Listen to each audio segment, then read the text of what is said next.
Ivy, and yes, I'm still in my Halloween onesie. That is because today I'm only filming intro videos, as you saw in my last video. In today's video, I'm going to be talking about the dark side of the Monster High dolls and the Rainbow Fish book, which I'm sure we all grew up with. I definitely did. So it's gonna be two short videos merged into one. And if you did not see my previous video, yes, these used to be member-only videos, but I had to unfortunately stop that on my channel for technical reasons. My analytics were getting all messed up, really confusing stuff. But I wanted to make sure the members had these VIP only for a few months, and now that it's been a little while, I'm bringing them back onto my main channel. Before I get started though, don't forget if you would like a Halloween mystery box, I've linked them down below. It's almost Halloween, they're almost gone. And if you would like any other Halloween themed items, you could check out our website. We have so many things there, so everything is linked down below for you. But yeah, I hope you enjoy these two videos combined. Here you go.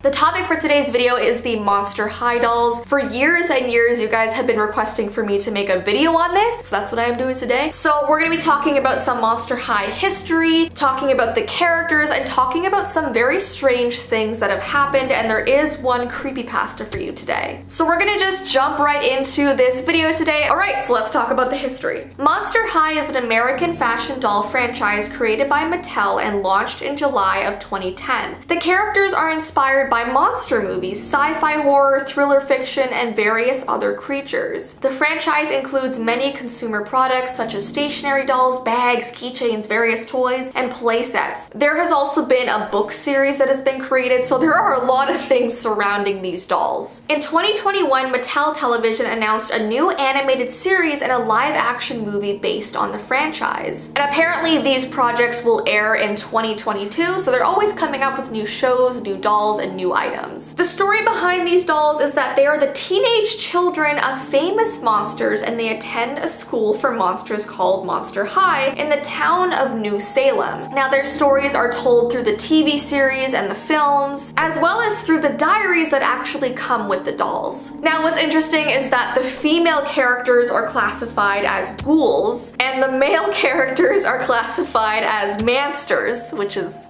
quite interesting. The characters are generally the sons and daughters or related to monsters that have been popularized by fiction, which I actually find so fascinating about these dolls. They take after monsters that everyone knows from like the 60s, 70s, even earlier than that. The franchise's official website identifies 6 of the characters as original ghouls, so I'm just going to go through some of these characters. If you guys are familiar with this franchise or these dolls, you've probably heard of these or even own them, but for those of you who have never heard of this and don't know what this is about, I will briefly go through each of the main characters. And these names are hilarious, by the way. The first one is Frankie Stein, and she is the daughter of Frankenstein. She has white hair with black streaks. She is what is called a simulacrum, meaning her body is made of many different parts similar to a hybrid, but she is more than 3 or 4 monsters. So she's just like a bunch of stuff put together. Next we have Draculera, which as you can probably suspect is the daughter of Dracula. She is in a relationship with Claude Wolf. She is a vegetarian who faints at the sight of blood. She has fangs and typically dresses in pink, black, and white. Then we have Claudine Wolf, who is the daughter of a werewolf. She is described as furry, outgoing, and sweet. She has a bit of a temper at times when messed with, but can easily control it when coaxed properly. Her wolf ears are pierced in multiple places. Then we have Laguna Blue, who is the daughter of a sea monster. Laguna is from down under and speaks with an Australian accent. She can talk with water animals as well. Then we have Cleo Denial, who is the daughter of the Mummy. She is 5,842 years old at the start of the series. She is the captain of the Fear Leading Squad. Cleo prefers to accessorize with light gold bandages or mummy wrappings, and she is based on Cleopatra. Then we have Ghoulia Yelps, who is the daughter of a zombie. She is Cleo Denial's personal assistant. She is very smart, but can only speak a zombie language, which consists of moans and groans. She wears white glasses, and Ghoulia is absent from the 2016 2015 reboot. So let's talk about some of the recalls, because whenever I do like a creepy nostalgia series, I always talk about the things that have gone wrong. The first recall comes from 2015. It actually has to do with the Monster High Ghouls nightie due to a fire hazard. Apparently the label of this nightie did not include the fire hazard information, which is mandatory, so they were saying it's a giant fire hazard to anyone who wears this nightie. So people all over the world were freaking out. They had to return them to get a refund. But imagine having a nightie that's like a huge fire hazard. Why would they make something like that? I don't understand. It says that consumers should immediately cease using the garments. So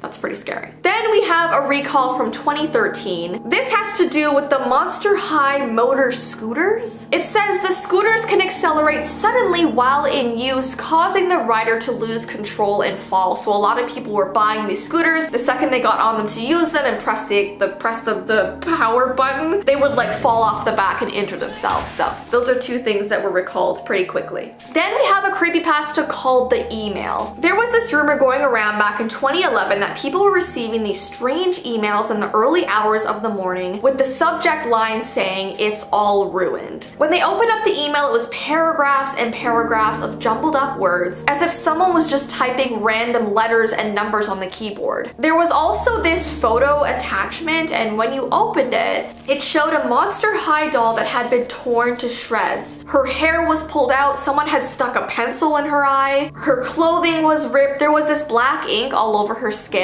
It was such a bizarre image to see, and it really scared kids who loved Monster High. At the very bottom of the email, after all the paragraphs of gibberish, it said, "Now that you've seen her, your life will be ruined too." A lot of people were getting this email. I think it's a creepypasta, but if it's real, that's definitely terrifying. If you've ever received this, definitely comment down below. But yeah, look out for an email titled, "It's all ruined." So creepy. Anyways guys, that is the end of this Monster High doll video. If you have anything else creepy to add, definitely comment down below.